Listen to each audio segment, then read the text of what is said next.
हम MP set परीक्षा की यूनिट 10 को कवर कर रहे हैं और इसी कड़ी में हमने पिछली बार मध्य प्रदेश के उच्च शिक्षा संस्थानों के बारे में पढ़ा था और हमने देखा था कि मध्य प्रदेश का सबसे पुराना और सबसे बड़ा विश्वविद्यालय कौन सा है, हरि सिंह गौर विश्वविद्यालय। इसके बाद में जो विश्वविद्यालय स्थापित हुए हमने उनके बारे में भी पढ़ा। जैसे विक्रम विश्वविद्यालय 1957 में स्थापित हुआ था, रानी दुर्गावती विश्वविद्यालय भी 1957 में स्थापित हुआ था। विक्रम विश्वविद्यालय उज्जैन में है, रानी दुर्गावती विश्वविद्यालय जबलपुर में है। फिर अपने अवधेश प्रताप सिंह विश्वविद्यालय को देखा था जो कि रीवा में है।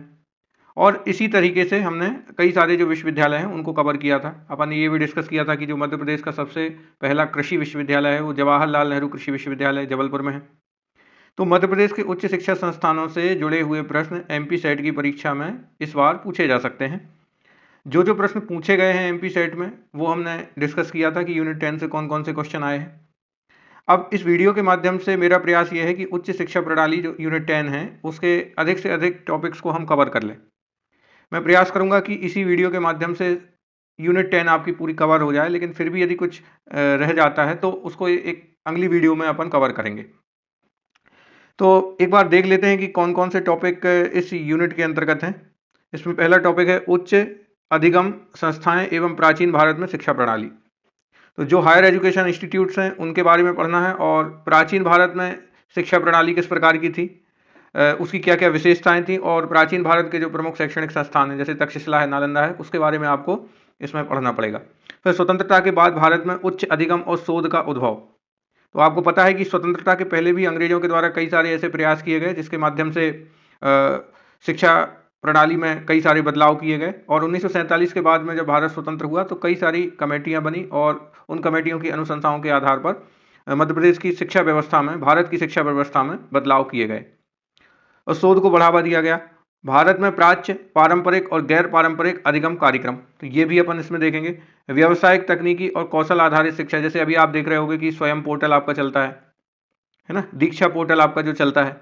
तो तकनीकी आधारित जो तकनीकी और कौशल आधारित जो शिक्षा है वो वर्तमान उच्च शिक्षा प्रणाली की एक महत्वपूर्ण विशेषता है। तो उसमें लेटेस्ट और क्या क्या डेवलपमेंट हुआ है वो सब हम इस वीडियो के माध्यम से देखेंगे।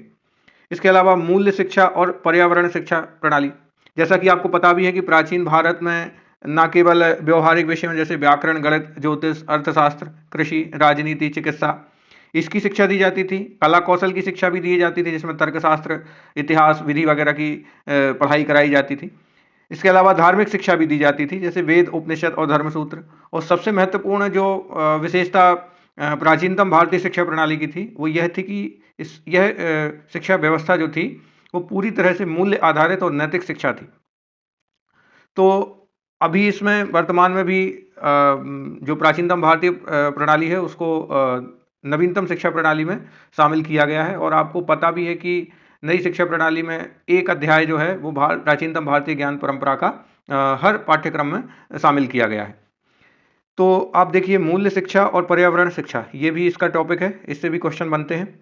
फिर इसके बाद में उच्च शिक्षा प्रणाली के लिए कौन कौन सी नीतियां हैं, सुशासन और राजनीति और प्रशासन। जैसे आपको पता है कि जो राज्यपाल होता है वो सभी विश्वविद्यालयों का कुलाधिपति होता है। तो ये प्रशासन से जुड़ा हुआ प्रश्न हो गया। तो इस तरीके के जो प्रश्न हैं वो इसमें टॉपिक में रहेंगे। तो आइए देखते हैं, एक एक टॉपिक को हम कवर करते हैं। सबसे पहले उच्च अधिगम संस्थाएं और प्राचीन भारत में शिक्षा प्रणाली को देख लेते हैं। ये स्लाइड्स थोड़ी आगे पीछे लगी हैं, बट पहले अपन जो कवर करेंगे वो आपका उच्च शिक्षा प्रणाली ही कवर करेंगे प्राचीन भारत में।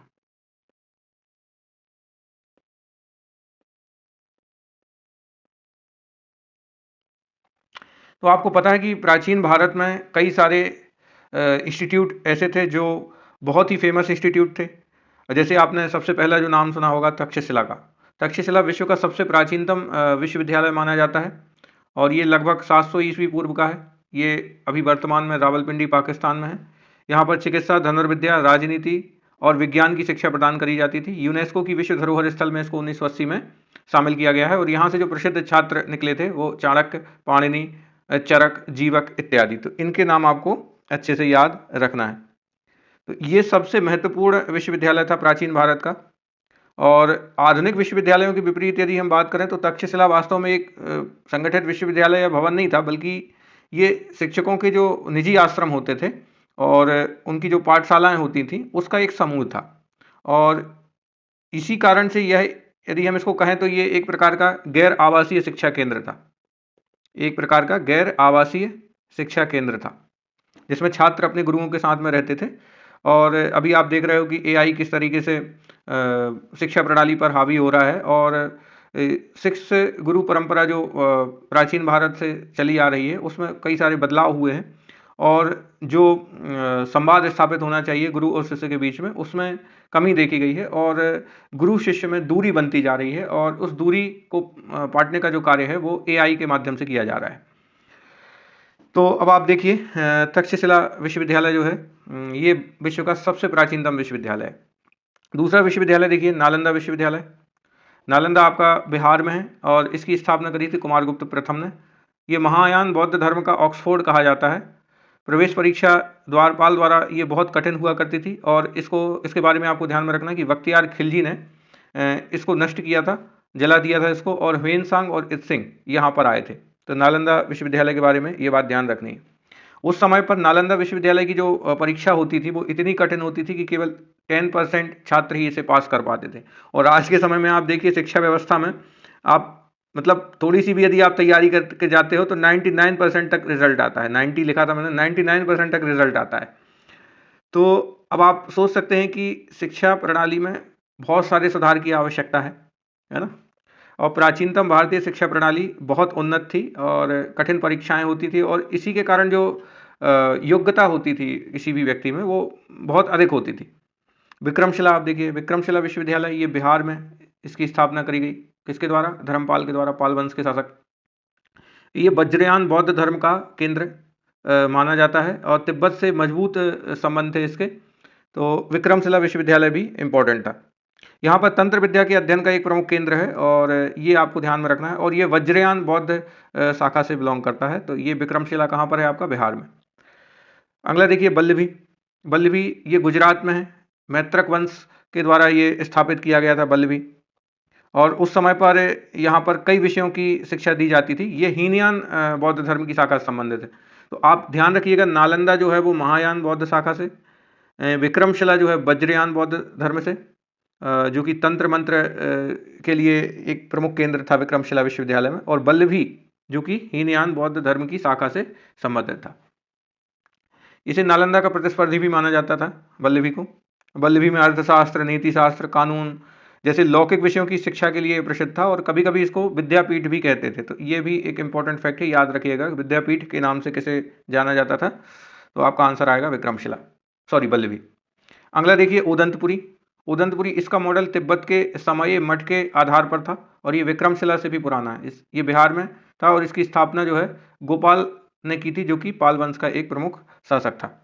और आपको पता होना चाहिए कि जो वहाँ पर जब छात्र अपनी शिक्षा पूर्ण कर लेते थे तो उनको आचार्य की उपाधि प्रदान करी जाती थी। तो ये ध्यान में रखना। आज के समय में जो पीएचडी की वैल्यू है वही उस समय पर आचार्य की पदवी हुआ करती थी। ये शैक्षणिक उपाधि के समकक्ष मानी जाती है ना। और आप देखिए, तो ये जो है आपका उदंतपुरी विश्वविद्यालय कहाँ पर है? बिहार में है। अगला देखिए, नादिया। ये नव्य न्याय या लॉजिक प्रणाली है ना, उस पर आधारित ये विश्वविद्यालय था प्राचीनतम। पश्चिम बंगाल में था, और इसकी स्थापना करी थी लक्ष्मण सेन ने। गंगा तट के निकट स्थित था। जगदाला जो आपका विश्वविद्यालय है, पाल राजा रामपाल द्वारा स्थापित किया गया था। यहाँ अवलोकितेश्वर जो बोधिसत्व है उनकी पूजा के लिए प्रसिद्ध है, और ये वर्तमान बांग्लादेश में है। आपको बता दें कि जो भारत का काशी वाराणसी क्षेत्र है वह भी प्राचीन काल में एक सतत शिक्षा केंद्र था। और काशी जो कि वर्तमान में आधुनिक वाराणसी जिसको हम कहते हैं, वो हजारों वर्षों से बिना किसी रुकावट के एक महत्वपूर्ण धार्मिक और शैक्षणिक केंद्र बना रहा। काशी वाराणसी केवल एक संस्थान अकेला नहीं था वहाँ पर, बल्कि गुरु शिष्य परंपरा और असंख्य पाठशालाओं और मठों का ये समूह था। तो काशी वाराणसी भी आप याद रखिएगा, ये प्राचीनतम शिक्षा का एक केंद्र था। प्राचीन भारत के शिक्षा केंद्रों को देखने के पश्चात में हम स्वतंत्रता के पूर्व भारत में ब्रिटिशर्स के द्वारा कौन कौन से प्रयास किए गए शिक्षा व्यवस्था को बेहतर बनाने के लिए उनको देखेंगे, और उसके बाद में फिर हम स्वतंत्रता के बाद जो भारत में उच्च अधिगम और शोध है उसका उद्भव उसको देखेंगे। तो स्वतंत्रता के बाद में ब्रिटिशर्स के द्वारा कौन कौन से प्रयास किए गए, आइए उनको देख लेते हैं। देखिए, सबसे पहले यदि हम बात करें तो स्वतंत्रता पूर्व ब्रिटिश काल में शिक्षा के विकास का जो प्रारंभिक चरण था वो 1757 से 1813 तक का था, जिसमें शुरुआती स्तर पर आपको पता होना चाहिए कि 1780 में कलकत्ता में एक मदरसे की स्थापना करी गई थी वॉरेन हेस्टिंग्स के माध्यम से। वॉरेन हेस्टिंग्स के माध्यम से 1780 में कलकत्ता में एक मदरसे की स्थापना करी गई थी। उसके बाद में 1791 में एक डेवलपमेंट हुआ जहां पर बनारस संस्कृत कॉलेज की स्थापना जोनाथन डंकन के माध्यम से करी गई। बनारस संस्कृत कॉलेज की स्थापना जो है जोनाथन डंकन के माध्यम से करी गई, तो ये आपको ध्यान में रखना है। फिर जो दूसरा चरण है वो आपका शुरू होता है 1813 से, और वो कब तक चलेगा, 1853 तक। तो 1813 में आया चार्टर एक्ट, जिसमें पहली बार भारतीयों की शिक्षा के लिए 1 लाख रुपए का बजट आवंटित किया गया था। ये बहुत महत्वपूर्ण एक्ट है 1813 का चार्टर एक्ट। फिर 1835 में, ये आपको ध्यान में रखना है, इसे मैकाले का विवरण पत्र या मैकाले मिनट्स कहा जाता है, और इसमें एक थ्योरी दी गई जिस थ्योरी का नाम था डाउनवर्ड फिल्ट्रेशन थ्योरी, निस्पंदन का सिद्धांत, जिसमें पूर्ण रूप से जो अंग्रेजी शिक्षा है उसका समर्थन किया गया, और अंग्रेजी को शिक्षा का माध्यम बनाने की पुरजोर वकालत की गई। और उसका उद्देश्य मुख्य रूप से यह था कि शिक्षा केवल उच्च वर्ग को ही दी जाए और वह आम जनता तक ना पहुंच सके। तो ये मैकाले ने ये घृणित कार्य किया। फिर इसके बाद में 1854 में आप देखिए तो वुड्स डिस्पैच लॉ, जिसे भारतीय शिक्षा का मैग्ना कार्टा कहा जाता है, और लंदन विश्वविद्यालय की तर्ज पर भारत में भी विश्वविद्यालय खोलने की जो सिफारिश है वो वुड डिस्पैच के माध्यम से करी गई। तो ये बहुत इंपॉर्टेंट है, और वुड डिस्पैच के माध्यम से ही 1857 में भारत में 3 विश्वविद्यालयों की स्थापना होती है, कलकत्ता, बॉम्बे और मद्रास। और ये प्रश्न आपका एमपी सेट में ही 2018 के पेपर में पूछा गया है। फिर इसके बाद में आप देखिए, इसके पहले भी 1835 में विलियम बेंटिक ने एक प्रस्ताव लेकर के आए थे, जो कि सरकारी शिक्षा के लिए अंग्रेजी को माध्यम बनाने का उसमें आधिकारिक निर्णय लिया गया था।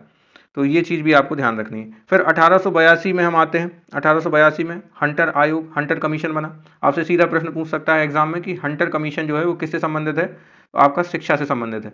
प्राथमिक और माध्यमिक शिक्षा पर इसमें विशेष जोर दिया गया और उच्च शिक्षा पर कम इसमें जोर दिया गया। तो लॉर्ड रिपन के समय पर यह गठित किया गया था और प्राथमिक और माध्यमिक शिक्षा पर ही इसका मुख्य फोकस था। फिर 1904 में भारतीय विश्वविद्यालय अधिनियम बना। भारतीय विश्वविद्यालय अधिनियम बनने के पहले 1902 में रैले कमीशन आपका बना था। 1902 में रैले कमीशन, तो ये आप ध्यान रखिएगा। उसी की अनुशंसा पर भारतीय विश्वविद्यालय अधिनियम पारित किया गया। लॉर्ड कर्जन उस समय पर आपके प्रमुख थे। 1917 में आप देखिए सैडलर कमीशन बना, सैडलर आयोग। इसे कलकत्ता विश्वविद्यालय आयोग भी कहा जाता है। और यदि हम नई शिक्षा प्रणाली के पहले जो अपने यहाँ पर प्रणाली चलती थी 10+2+3 वाली, वो प्रणाली की शुरुआत यदि कहीं से हुई तो वो कहाँ से हुई, 1917 के सैडलर कमीशन से। तो ये आपको ध्यान में रखना, सैडलर आयोग। और इसी ने सबसे पहली बार जो है विश्वविद्यालय शिक्षा से पहले स्कूली शिक्षा को 12 वर्ष तक करने की सिफारिश करी थी, और विश्वविद्यालयी शिक्षा जो है, उच्च शिक्षा जो है, वो 3 वर्ष के लिए उसके पाठ्यक्रम की बात इन्होंने कही। और इस कमेटी ने मुख्य रूप से वोकेशनल एजुकेशन के महत्व पर अधिक जोर दिया था। ये एग्जाम का क्वेश्चन बन सकता है। 1929 में हार्टोग समिति का गठन किया गया। इसने शिक्षा की गुणवत्ता को बनाए रखने के लिए बात कही और प्राइमरी स्कूल में वेस्ट रोकने की बात कही।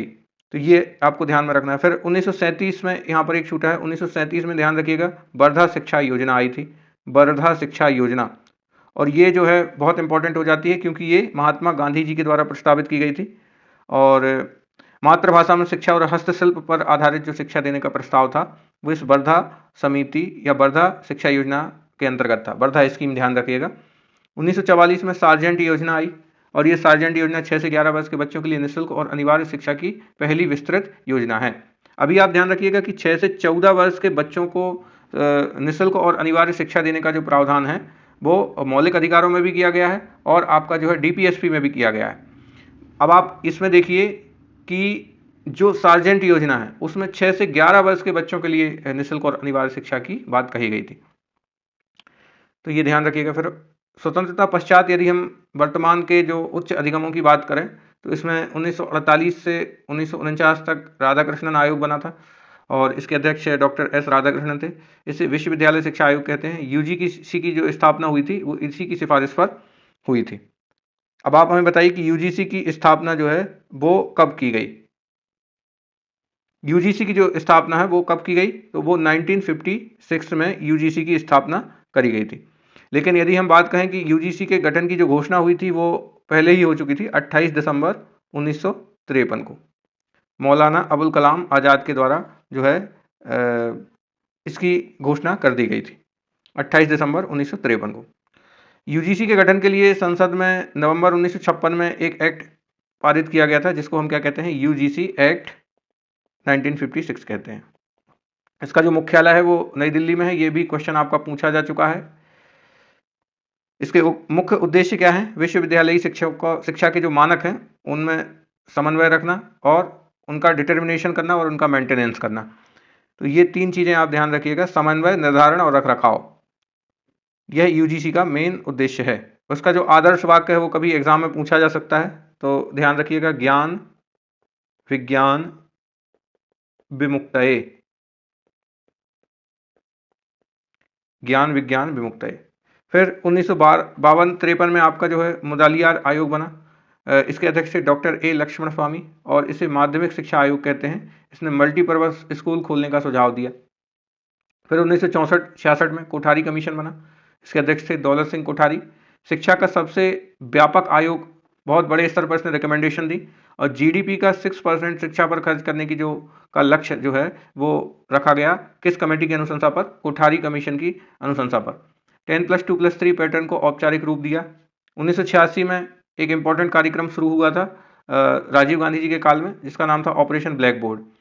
और इग्नू आपको पता है 1985, और मुक्त विश्वविद्यालयों का जो विस्तार है वो 1986 में ही आपका किया गया। 2020 में आप देखिए नई एजुकेशन पॉलिसी आ गई 2020 में के कस्तूरी रंगन कमेटी की अनुशंसा पर, और अब ये पैटर्न पूरी तरीके से आपका बदल चुका है। अब ये पैटर्न 5+3+3+4 वाला है। इसमें 3 वर्ष जो है आपकी आंगनवाड़ी में शिक्षा दी जाती है। फिर इसके बाद में फर्स्ट और सेकंड क्लास जो है उसको मिला करके शुरुआत के 5 वर्ष आपकी प्राथमिक शिक्षा का है। फिर आप देखिए 3 थर्ड क्लास और आपका फोर्थ क्लास, और इसके बाद में आपका 5th क्लास, ये 3 साल का पैटर्न अलग है। फिर इसके बाद में 6th 7th और 8th क्लास, ये 3 साल का पैटर्न फिर अलग है। फिर इसके बाद में 9th 10th 11th और 12th। अब 9th क्लास से ही बच्चे क्या कर लेते हैं, विषय का चुनाव कर लेते हैं। ये NEP 2020 का ही प्रावधान है। और इसमें आप देखिए उच्च शिक्षा में GER को ग्रॉस एनवायरनमेंट जो रेशियो है आपका, सकल नामांकन अनुपात है, उसको 50% 2035 तक करने का लक्ष्य रखा गया है। ये एग्जाम का क्वेश्चन ऑलरेडी बन चुका है, तो ये ध्यान में रखिएगा। मध्य प्रदेश से संबंधित कुछ तथ्य जो पिछली बार छूट गए थे पिछली वीडियो में, उसको देख लेते हैं। जैसे मध्य प्रदेश का पहला केंद्रीय विश्वविद्यालय कौन सा है, डॉक्टर हरि सिंह गौर विश्वविद्यालय, सागर में ही अपन ने डिस्कस किया था। ये मध्य प्रदेश का सबसे पुराना विश्वविद्यालय भी है और सबसे बड़ा विश्वविद्यालय भी है। मध्य प्रदेश का एकमात्र मुक्त विश्वविद्यालय राजा भोज मुक्त विश्वविद्यालय भोपाल, स्थापना हुई इसकी 1991 में। अपन ने देखा था कि 1991 में 3 कॉलेजेस की स्थापना हुई थी। एक तो राजा भोज मुक्त विश्वविद्यालय, दूसरा माखनलाल चतुर्वेदी पत्रकारिता विश्वविद्यालय, और तीसरा देखा था अपन ने चित्रकूट ग्रामोदय विश्वविद्यालय। तीनों की स्थापना 1991 में हुई। IIT और IIM वाले दोनों शहर कौन से हैं, तो आपका दोनों वाला शहर कौन सा है आपका, तो इंदौर, भारत का एकमात्र शहर जहाँ पर IIT भी है और IIM भी है। राष्ट्रीय विधि विश्वविद्यालय आपका भोपाल में 1997 में स्थापित हुआ। महर्षि पाणिनि संस्कृत विश्वविद्यालय उज्जैन में है, इसकी स्थापना 2008 में की गई। सांची बौद्ध विश्वविद्यालय ये आपका रायसेन में है, 2012 में स्थापित किया गया। संगीत कला विश्वविद्यालय आपका राजा मानसिंह तोमर संगीत एवं कला विश्वविद्यालय ग्वालियर में। अब आपको कुछ चीज़ें ध्यान में रखना है, जैसे कि यूजीसी की स्थापना कब हुई, उसे वैधानिक दर्जा कब दिया गया। यूजीसी का उद्घाटन 1953 में, अभी जैसे अपन ने डिस्कस किया था, मौलाना अबुल कलाम आज़ाद ने किया था, लेकिन इसे संसद के अधिनियम द्वारा जो वैधानिक दर्जा मिला वो 1956 में मिला। डिस्कस किया था हमने कि यूजीसी एक्ट कब आया, 1956 में आया। तो ये चीज़ आपको ध्यान में रखिएगा। यूजीसी का लेकिन गठन कब हुआ, तो 1953 में, लेकिन उसको वैधानिक दर्जा कब दिया गया, 1956 में। रूसा एक बहुत ही फेमस कार्यक्रम है, MPPSC से तो कई बार क्वेश्चन बन चुके हैं रूसा से। ये राष्ट्रीय उच्चतर शिक्षा अभियान है जो कि 2013 में शुरू किया गया था, और इसका उद्देश्य जो है वो राज्य के विश्वविद्यालयों को फंडिंग प्रदान करना है। फिर अगली एक महत्वपूर्ण संस्था NAAC, इसकी स्थापना 1994 में हुई। मुख्यालय जो इसका बेंगलोर में है। ये यूजीसी के अंतर्गत एक स्वायत्त निकाय है और इसका काम क्या है, ग्रेडिंग प्रदान करना, और ये जो है संस्थाओं को ग्रेडिंग देता है। पहला मुक्त विश्वविद्यालय, भारत का पहला open university doctor Bhimrao Ambedkar open university है। ये हैदराबाद में 1982 में स्थापित हुई थी।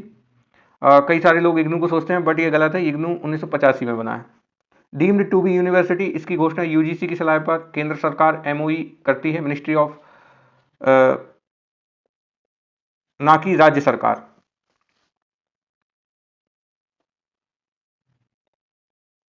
हमने 2 टॉपिक कवर कर लिए, जिसमें एक प्राचीन भारत में शिक्षा व्यवस्था और उच्च अधिगम संस्थाएं, स्वतंत्रता प्राप्ति के पहले भारत में शिक्षा संबंधी क्या क्या विकास किए गए, और स्वतंत्रता प्राप्ति के बाद में कौन कौन सी कमेटियां बनी, उन्होंने क्या क्या रिकमेंडेशन दी, और जो प्रमुख संस्थान हैं हमने उनको भी डिस्कस किया।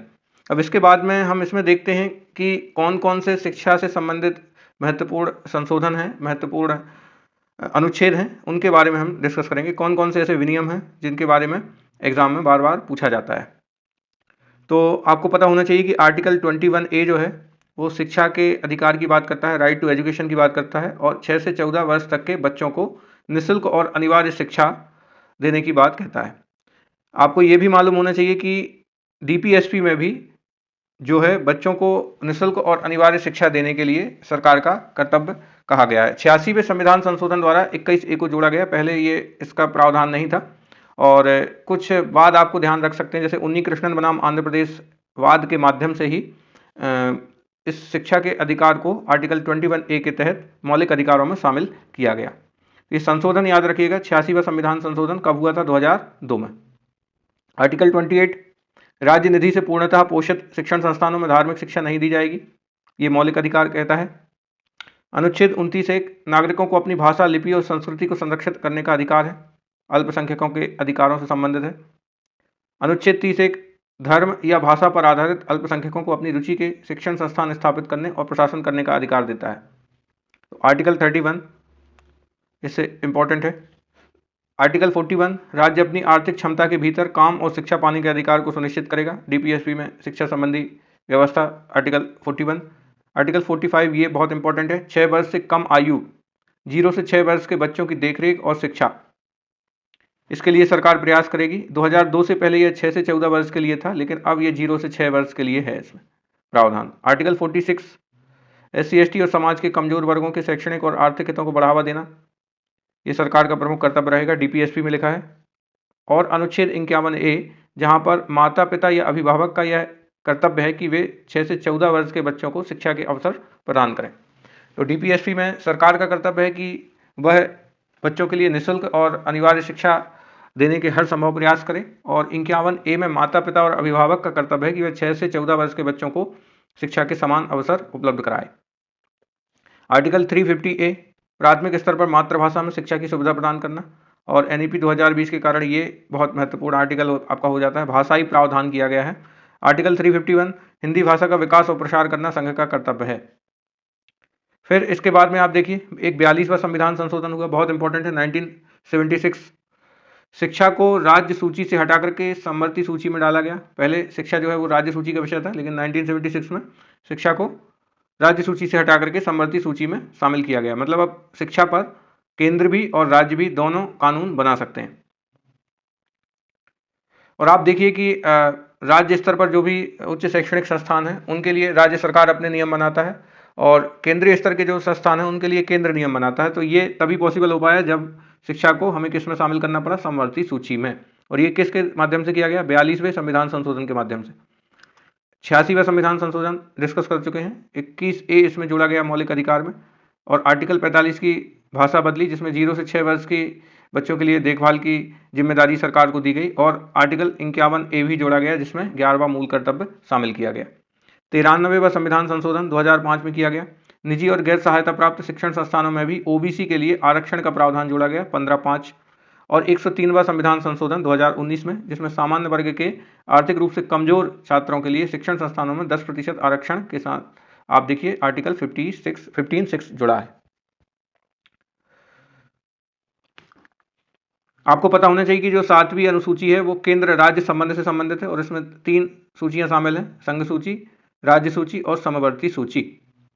अब आप देखिए इसमें जो संघ सूची की प्रविष्टि संख्या 66 है, ये उच्च शिक्षा और अनुसंधान संस्थानों में मानकों का समन्वय और निर्धारण करना इस सूची में इस प्रविष्टि में आपका लिखा हुआ है।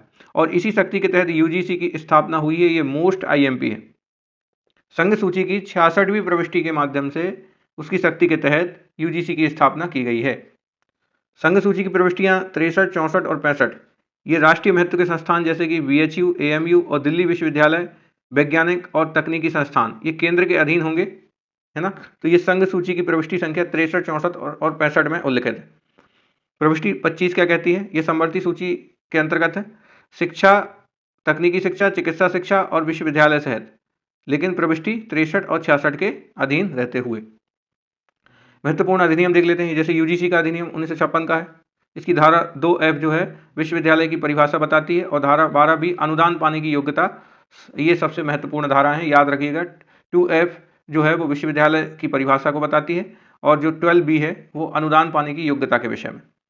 AICTE अधिनियम जो है 1987 में आया है, टेक्निकल एजुकेशन से संबंधित है।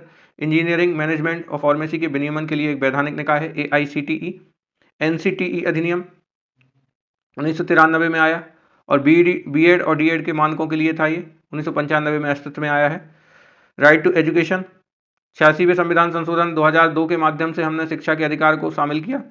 RTE को 21A में मौलिक अधिकार बनाया, और इसी का अनुपालन करने के लिए 2009 में आप देखिए तो ये लागू होने की तिथि है 1 अप्रैल 2010, जम्मू कश्मीर को छोड़ करके उस समय पर। और उद्देश्य क्या था कि शिक्षक छात्र अनुपात को भी हमें बढ़ाना। राष्ट्रीय चिकित्सा आयोग अधिनियम NMC 2019 में आया। इसने पुराने मेडिकल काउंसिल ऑफ इंडिया को एक्ट को प्रतिस्थापित कर दिया है। ये इंपॉर्टेंट है 2024 वाला, क्योंकि अभी हाल फिलहाल में हुआ है। सार्वजनिक परीक्षा अनुचित साधनों की रोकथाम अधिनियम, public examination prevention of unfair means act, ये 2024 का है। फरवरी 2024 में पारित किया गया है। इसमें पेपर लीक और नकल रोकने के लिए ये लाया गया है। इसमें यदि कोई ऐसा करता है तो इसमें 3 से 10 साल की जेल और 1 करोड़ तक जुर्माने का प्रावधान है, और ये सभी बड़ी परीक्षाओं जैसे यूपीएससी, एसएससी, यूजीसी नेट जैसी परीक्षाओं पर लागू है। अब ये कंफ्यूजन कहाँ पर क्रिएट होता है? जैसे अभी शिक्षा का अधिकार अपन देख रहे थे, राइट टू एजुकेशन, ये 86वें संविधान संशोधन के तहत 2002 में बना, लेकिन कानून 2009 में बना है और लागू 1 अप्रैल 2010 को हुआ है। तो अधिनियम की यदि हम बात करें, संशोधन की बात करें, तो 2002 में हुआ, जिसके माध्यम से 21A में हमने मौलिक अधिकार जोड़ा, लेकिन उसका क्रियान्वयन जो है वो 1 अप्रैल 2010 से शुरू हुआ है। और कानून बनने की यदि हम बात करें तो उसके लिए कब कानून बनाया गया? 2009 में। विश्वविद्यालय शब्द का प्रयोग, यूजीसी एक्ट की धारा 23 कहती है कि केवल स्थापित विश्वविद्यालय ही अपने नाम के साथ यूनिवर्सिटी शब्द का प्रयोग कर सकते हैं। महिला शिक्षा से संबंधित जो पहली समिति थी 1958 में बनी थी, दुर्गाबाई देशमुख समिति, नाम याद रखिएगा, इंपॉर्टेंट हो सकती है। और NEP 2020 ये कानून है या नीति? तो इसको लेकर के स्पष्ट है कि यह एक नीति है, ये एक कानून नहीं है। इसे संसद में बिल पास करके नहीं बल्कि कैबिनेट की मंजूरी से लाया गया है। आपको पता होना चाहिए कि इसके लिए रिकमेंडेशन किस कमेटी ने दी थी? तो कस्तूरी रंगन कमेटी ने अनुशंसा करी थी, कस्तूरी रंगन समिति ने। और इसे लागू करने के लिए भविष्य में higher education commission of India bill लाया जा सकता है, तो ये याद रखिएगा आप।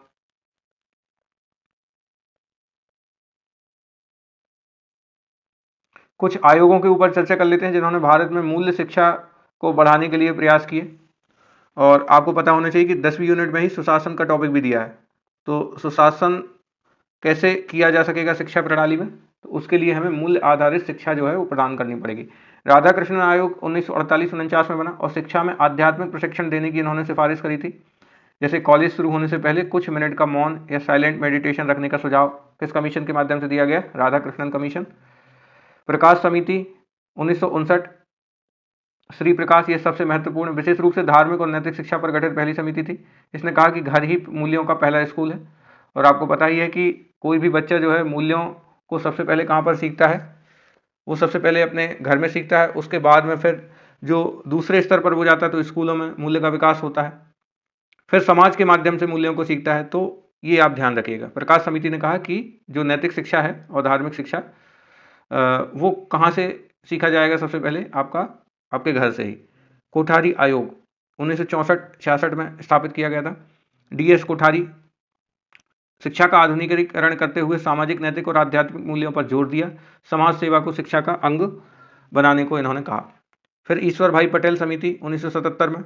ईश्वर Bhai Patel socially useful productive work, समाजोपयोगी उत्पादक कार्य की अवधारणा दी इन्होंने। राष्ट्रीय शिक्षा नीति 1986, सार्वभौमिक मूल्यों की शिक्षा पर जोर दिया, सत्य, शांति, अहिंसा जो नैतिक मूल्य हैं, जो यूनिवर्सल वैल्यूज़ हैं, उनको बढ़ाने के लिए जो अनुशंसा दी वो राष्ट्रीय शिक्षा नीति के माध्यम से दी गई। राम मूर्ति समीक्षा समिति 1990 में आई, इन्होंने मूल्यों को केवल उपदेश से नहीं बल्कि आचरण से सिखाए जाने की बात कही। एस.बी. चौहान समिति 1999, उच्च शिक्षा में मूल्य शिक्षा के लिए संसद द्वारा गठित समिति, सभी धर्मों के मूलभूत तथ्यों को पाठ्यक्रम में शामिल करने का सुझाव इन्होंने दिया। फिर जे.एस. वर्मा समिति 1999 में आई और ये मौलिक कर्तव्यों को शिक्षा के माध्यम से लागू करने की इन्होंने सिफारिश करी, नागरिकता के मूल्यों पर इन्होंने जोर दिया। कुछ टर्म्स के ऊपर चर्चा कर लेते हैं, जैसे रिसर्च एथिक्स क्या होता है। इसमें एक शब्द है फैब्रिकेशन, डेटा अस्तित्व में नहीं है उसे मनगढ़ंत बनाना, ये फैब्रिकेशन कहलाता है। बिना प्रयोग किए लैब रिपोर्ट बना देना, ये फैब्रिकेशन का एग्जाम्पल है। फाल्सिफिकेशन क्या कहलाता है, डेटा तो है लेकिन परिणाम अपने पक्ष में लाने के लिए उसमें बदलाव करना, ग्राफ को बदल देना या नेगेटिव रिजल्ट्स को छुपा लेना, ये फैल्सिफिकेशन कहलाता है। प्लेगरिज्म, साहित्यिक चोरी, इसका मतलब होता है कॉपी पेस्ट करना, किसी और के विचारों, शब्दों या कार्यों को बिना श्रेय दिए अपना बता देना।